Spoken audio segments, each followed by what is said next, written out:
ನಮಸ್ಕಾರ ವೀಕ್ಷಕರೇ, ಮಹಾಯುದ್ಧ ನ್ಯೂಸ್ಗೆ ಸ್ವಾಗತ. ಮೊಳಕಾಲ್ಮೂರು ತಾಲೂಕು ಕೊಂಡಹಳ್ಳಿ ಸಾಲೇಶ್ವರ ದೇವಸ್ಥಾನದ ಭವನದಲ್ಲಿ 2084ನೇ ಶಿಬಿರದ ಸಮಾರೋಪ ಸಮಾರಂಭ ಕಾರ್ಯಕ್ರಮ ಜರುಗಿತು. ಈ ಕಾರ್ಯಕ್ರಮದ ದಿವ್ಯ ಸಾನ್ನಿಧ್ಯ ವಹಿಸಿ ಆಶೀರ್ವಚಿಸಿದ ಸಿದ್ದಯ್ಯನಕೋಟೆ ಶಾಖಾ ಮಠದ ಶ್ರೀ ಬಸವಲಿಂಗ ಸ್ವಾಮೀಜಿಗಳು, ಪೂಜ್ಯರ ಕನಸು ಮುಂದಿನ ದೂರದೃಷ್ಟಿ ಬಹಳ ಅದ್ಭುತ. ಇಂತಹ ಹಲವಾರು ಕಾರ್ಯಕ್ರಮಗಳಿಂದ ಸಾವಿರಾರು ಶಿಬಿರಾರ್ಥಿಗಳು ಕುಡಿತ ಬಿಟ್ಟು ಹೊಸ ಬದುಕನ್ನು ಕಟ್ಟಿಕೊಂಡಿದ್ದಾರೆ. ಮಾನವ ಜನ್ಮ ತುಂಬಾ ದೊಡ್ಡದು, ಇದನ್ನ ಹಾಳು ಮಾಡಿಕೊಳ್ಳಬೇಡಿ, ಹುಚ್ಚಪ್ಪಗಳಿರ ಅಂತ ಶಿವಶರಣರು ಹೇಳಿದ್ದಾರೆ. ಮನುಷ್ಯ ಹುಟ್ಟಿದ ಮೇಲೆ ಏನಾದರೂ ಸಾಧನೆ ಮಾಡಬೇಕು. ಬೇರೆ ಬೇರೆ ದುಶ್ಚಟಗಳಿಗೆ ಬಲಿಯಾಗಿ ತಮ್ಮ ಆಯುಷ್ಯವನ್ನು ಕಡಿಮೆ ಮಾಡಿಕೊಂಡ್ರು. ಮನೆಯ ಮೊದಲ ಪಾಠಶಾಲೆ, ತಾಯಿಯ ಮೊದಲ ಗುರು ಎನ್ನುವಂಥ ಗಾದೆಯಂತೆ ಯಾವ ಮನೆಯಲ್ಲಿ ಸಂಸ್ಕಾರವಂತರಿರ್ತಾರೋ ಆ ಮನೆಯಲ್ಲಿ ಮಕ್ಕಳು ಉತ್ತಮ ಸಂಸ್ಕಾರರಾಗಿ ಬೆಳೀತಾರೆ. ಹಿಂದಿನ ಕಾಲದ ತಾಯಂದಿರು ಪುರಾಣ, ಭಜನೆ, ಯಕ್ಷಗಾನ, ಪೌರಾಣಿಕ ನಾಟಕ ಕಾರ್ಯಕ್ರಮಗಳನ್ನು ಭಾಗವಹಿಸಿ ಪ್ರೇರಣೆಯನ್ನು ಪಡೆದು ಅರಿವು ಮೂಡಿಸ್ತಾ ಇದ್ರು. ಆದರೆ ಈಗಿನ ಸಮಾಜ ಬದಲಾಗ್ತಾ ಇದೆ. ಮನಸ್ಸು ಹತೋಟಿಯಲ್ಲಿ ಇಟ್ಕೊಂಡು ಬದುಕಬೇಕಾಗಿದೆ. ಸಂಸ್ಥೆಯ ಕಾರ್ಯಕರ್ತರು ನಿಮ್ಮ ಹಾಗೂ ಮತ್ತು ನಿಮ್ಮ ಕುಟುಂಬಕ್ಕೋಸ್ಕರ ಹೆಚ್ಚು ಶಿಬಿರದಲ್ಲಿ ಶ್ರಮ ಹಾಕಿದ್ದಾರೆ. ನಿಮ್ಮನ್ನು ಪರಿವರ್ತನೆ ಮಾಡಿದ್ದಾರೆ. ಸಂಕಲ್ಪ ಮಾಡಿ ನಿಮ್ಮ ಸಂಸಾರದ ಜೊತೆ ಹೊಸ ಬದುಕನ್ನು ಕಟ್ಕೊಂಡು ಸಮಾಜದಲ್ಲಿ ಕಳೆದುಕೊಂಡ ಮಾನ ಮರ್ಯಾದೆಯನ್ನು ಮತ್ತೆ ಉಳಿಸಿಕೊಳ್ಳಿ ಅಂತ ಆಶೀರ್ವಚನ ನೀಡಿದರು.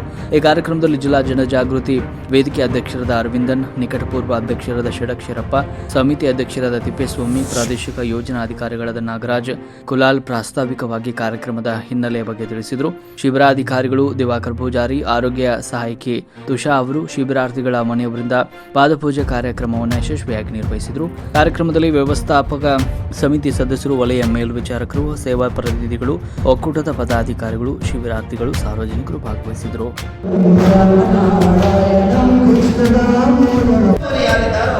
ಅವರಿಗೆ ಪರಿವರ್ತನೆಯನ್ನ ಮಾಡಬೇಕು. ಅದಕ್ಕೆ ಮುಖ್ಯ ಕಾರಣ ನಮ್ಮದು ಹೋರಾಟ ಮದ್ಯಪಾನದ ಅಂಗಡಿಯ ವಿರುದ್ಧ ಕೊಡಬೇಕು ಅಂತೇಳಿ 53 ಜನರಿಗೆ 53 ಮಾರ್ಕ್ ಆರೋಗ್ಯ ಮಾಡಿದ್ವಿ. ಕೊನೆಯ ಕ್ಷಣದಲ್ಲಿ 3 ಮಾರ್ಕ್ ಕೈ ಕೊಟ್ಟರು ನಮಗೆ. ಹಾಗಾಗಿ 5 ಮಾರ್ಕ್ ಬಂದು 2 ಕೊಟ್ಟಿದ್ದಾರೆ. ಇದರರ್ಥ ನಾಳೆ ಒಂದು ರೀತಿಯ ಸಾಂಸ್ಕೃತಿಕ ಆಚರಣೆಗಳು, ಇದು ಯಾವುದೇ ಭೇದ ಇಲ್ಲ, ಇದು ಯಾವುದೇ ರೀತಿಯ ಏನು ಕೆಟ್ಟ ಯೋಚನೆಗಳನ್ನು ಯಾರು ಮಾಡುವುದಿಲ್ಲ, ಒಳ್ಳೆಯ ಯೋಚನೆಗಳನ್ನು ಮಾಡ್ತಾರೆ. ನಾನು ಈ ಶಿಬಿರದ ಪ್ರಥಮ ಸಮಾಲೋಚನಾ ಸಭೆಗೆ ಬಂದಾಗ ನನಗೆ ಬಹಳ ಆಶ್ಚರ್ಯ ಆಗಿದೆ.